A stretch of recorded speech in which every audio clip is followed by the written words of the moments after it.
The line will be a normal to the hyperbola if, देखते हैं hyperbola को standard form में convert कर लेते हैं पहले।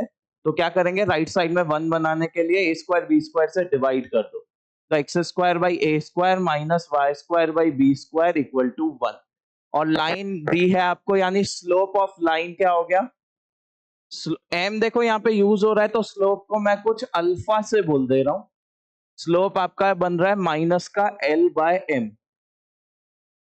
बस आपको क्या करना है, स्लोप नॉर्मल की इक्वेशन लिख लीजिए स्लोप फॉर्म में, स्लोप की जगह minus L by M use कर लेना। नॉर्मल की इक्वेशन होती है y equal to M x plus minus A square plus B square into M divided by root under A square minus B square M square.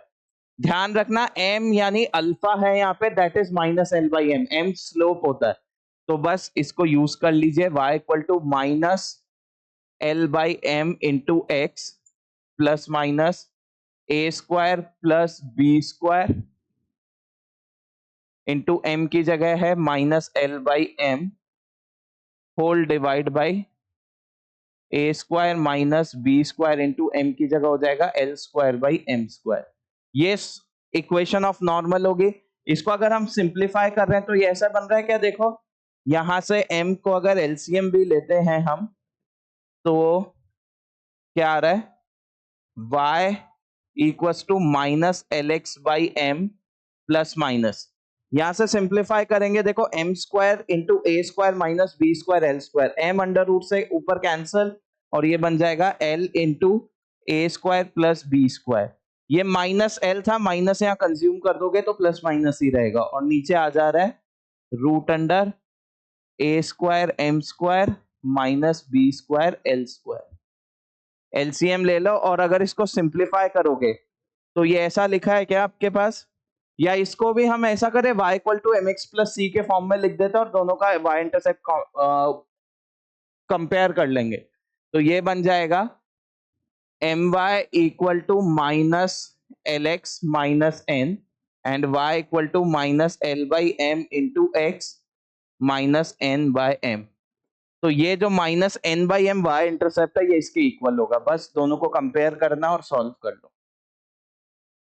क्या आएगा, देखो यहां पे कर दे रहे हैं, minus N by M equal to L into A square plus B square whole divide by A square M square minus B square L square.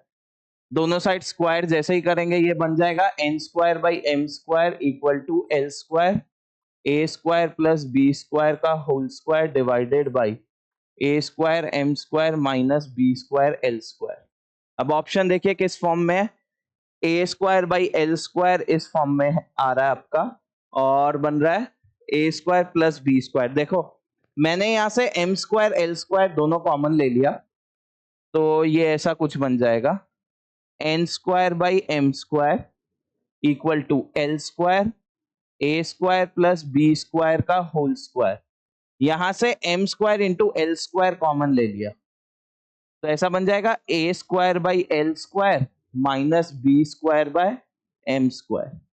देखो M square cancel, L square cancel, ये वाला इधर और N square को नीचे भेज दो, तो A square by L square minus B square by M square equal to A square plus B square का whole square divided by N square.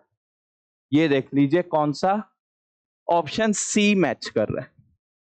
तो ध्यान रखना आपको, स्टूडेंट्स को भी ये बोलना है जब भी वो कोई कैलकुलेशन कर रहे हैं ऐसे एक्सप्रेशन के टर्म्स में, तो आंसर में आप फॉर्म देख लीजिए ऑप्शंस में किस तरीके से एक्सप्रेस किया हुआ है, उसी तरीके से हमें चीजों को सॉल्व करना है। यहां से देखो फॉर्म हर ऑप्शन में A square by L square ऐसा कुछ था, वहीं से हिंट मिला कि M square L square common ले लेंगे तो A square by L square और B square by M square create हो जाएगा।